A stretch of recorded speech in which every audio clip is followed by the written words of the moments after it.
শুভ সন্ধ্যা আমার প্রিয় বন্ধুরা। আজ হচ্ছে শনিবার আর আজ তো জন্মাষ্টমী। তো সকালে কিন্তু সমস্ত কিছু কিনে নিয়ে এসেছিলাম, আর সকালের দিকটা কিন্তু কোনো বছরই আমি রেডি করতে পারি না, কারণ বুঝতেই পারছো সংসারে তো যাবতীয় কাজ আছে, তার সঙ্গে তো তোমার রান্না বান্না রয়েছে। তো সেই কারণে সকালের দিকটা কিন্তু কোনোবারই রেডি করতে পারি না। আর আগে আগে শাশুড়ি একটু হেল্প করতে পারতো, তো এখন কিন্তু শাশুড়ি খুব একটা হেল্প করতে পারে না। তো ওনাকে সব কিছু জোগাড়জান্তি আমি করে দিই, তারপরে কিন্তু শাশুড়ি ঠাকুরটা পুজো দেয়। তো সেই কারণেই কিন্তু সকালের দিকটা একদম হয়ে ওঠে না। তো তাই আমি কিন্তু সন্ধ্যার পরেই সমস্ত আয়োজন করি। আর কালকে রাত্রে থেকেই তো তোমার জন্মাষ্টমী লেগে গেছে, তো আজকে সারাটা দিনই রয়েছে। তো এখন কিন্তু 6:30 মতন বাজে। দেখো তালটা কিন্তু গুলে নিচ্ছি। তো তাল তো আমি এইভাবেই গুলি, তোমাদের তো এর আগেই বলেছি, এইভাবেই কিন্তু আমি তালটাকে ছুলে নিই। আর দেখো এখন কিন্তু বেশ ভালো করে মেখে নিচ্ছি।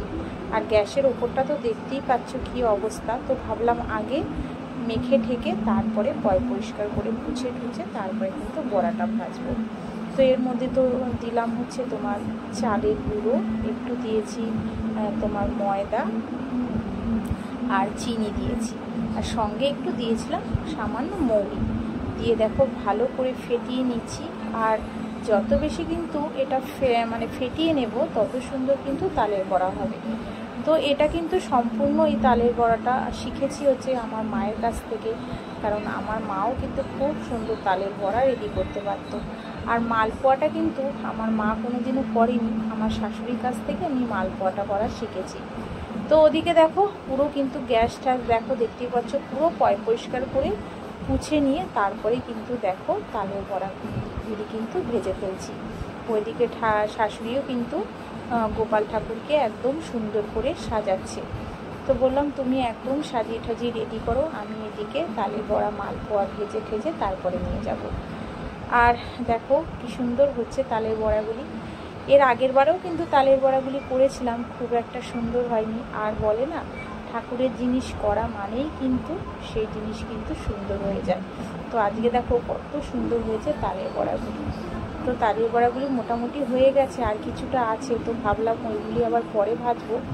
তো এইটা ঠাকুরের কাছে দিয়ে আসবো, দিয়ে কিন্তু আগে আবার মালপোয়াগুলি ভেজে নেবো। আর মালপোয়া করবো দেখো এই গামলাটার মধ্যে দিয়ে দিয়েছি ময়দা, সুজি, একটু মৌরি আর চিনি দিয়ে কিন্তু বেশ ভালো করে দেখো আবার ফেটিয়ে নিচ্ছি। ফেটিয়ে নিয়ে কিন্তু এবার মালপোয়াগুলি ভেজে নেব। তো এখানেও কয়েকটা মালপোয়া আগে ভেজে তারপরে কিন্তু তোমার ঠাকুরের কাছে দিয়ে আসবো, কারণ এখন কিন্তু অনেকটাই সন্ধ্যা হয়ে গেছে, 7:30 মতন বাজে। তো ভাবলাম কিছুটা করে দিয়ে আসি, শাশুড়ি পুজোটা করতে থাক, তো তারপরে আমি আবার এসে ভাজবো। তো দেখো গোলাটা কত সুন্দর হয়েছে, আর যত বেশি সুন্দর করে গোলা হবে তত সুন্দরই কিন্তু মালপোয়াগুলি হবে। তো এবার কিন্তু একটা একটা করে মালপোয়া ভেজে নেব। তো এতক্ষণে যেসব বন্ধুরা আমার ভিডিওর কোনো অংশ তোমাদের ভালো লেগে থাকে, নতুন বন্ধুদের বলছি, তো তাহলে প্লিজ একটা লাইক সাবস্ক্রাইব করো। প্রতিদিনের মতনই একই কথা বলছি। আর যারা করে রাখছো তাদের অসংখ্য ধন্যবাদ, আর অনেক অনেক ভালোবাসা। আর কাদের বাড়িতে কি রেডি করেছো তোমরা আমাকে কিন্তু কমেন্ট করে জানিও, মানে জন্মাষ্টমী কে কীভাবে গোপালকে নিবেদন করেছো তো আমাকে কিন্তু জানিও। আর দেখো মালপোয়াগুলি কত সুন্দর দেখো হচ্ছে। তো যেরকম পেরেছি বন্ধুরা সেরকমভাবেই কিন্তু করেছি। খুব যে অনেক সুন্দর করতে পারি সেটা কিন্তু একদমই বলবো না, যেইটুখানি পেরেছি আমি সেইটুখানি কিন্তু করেছি। আর শেখার তো কোনো শেষ হয় না, তাই না? তো করতে করতেই কিন্তু মানুষ শেখে। তো দেখো এখনও তালের বড়াগুলি এখনও গোলাটা রয়েছে, তো এখান দিয়ে কিছুটা মালপোয়া করে আগে তোমার ঠাকুরের কাছে রেখে আসবো, তারপরে কিন্তু আবার তালের বড়াগুলি মালপোয়াগুলিও ভেজে নেব।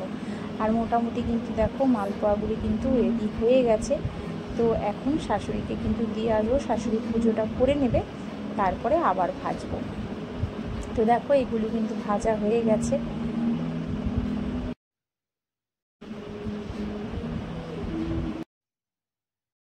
দেখো গেলাম কিন্তু পরে ওদিকে গ্যাস একদম করে দিয়ে একদম গোপাল সাজিয়েছে। আর দেখো এই মুকুটটাও কিন্তু কিনে নিয়ে এসেছি, কত সুন্দর লাগছে আমার ছোট্ট গোপু সোনাকে। জামাটাও কিনে নিয়ে এসেছিলাম। জন্মাষ্টমী বলো, পুজো বলো, পয়লা বৈশাখ বলো, সব কিছুতেই তো আমার গোপাল ঠাকুরকে আগে আমাকে জামা কিনে দিতেই হবে। তো আজকেও কিন্তু জন্মাষ্টমী বলেই, এদিকে দেখো সব কিছু রেডি হয়ে গেছে। তো এখন কিন্তু শাশুড়ি বসে পুজো করে নেবে, ফল কেটে নিয়েছে, ওদিকে তোমার সন্দেশ, খেজুর, সমস্ত কিছু আয়োজন কিন্তু শাশুড়ি করে নিয়েছে। আর এদিকে দেখো এখন কিন্তু হচ্ছে আরতি। তো প্রদীপ আর ধূপকাঠি জ্বালিয়ে কিন্তু দেখো শাশুড়ি একটু আরতি করে নিচ্ছে। তো চলো বন্ধুরা, আজকের মতন কিন্তু ব্লগটা এখানেই শেষ করছি। তোমরা সবাই ভালো থেকো, সুস্থ থেকো। আবার দেখা হচ্ছে আগামীকাল আরেকটি নতুন ব্লগের সাথে। আর আমার জন্মাষ্টমীর ব্লগটা কেমন লাগলো তোমাদের জানিও। তো দেখো কত সুন্দর করে পুজো করে নিচ্ছে। আর এদিকে আমি কিন্তু ভিডিওটা করে নিচ্ছিলাম তোমাদের সঙ্গে একটু শেয়ার করব বলে। আর আমার গোপু সোনাকে কেমন লাগছে জানিও কিন্তু তোমরা। তো চলো আজকের মতন টাটা।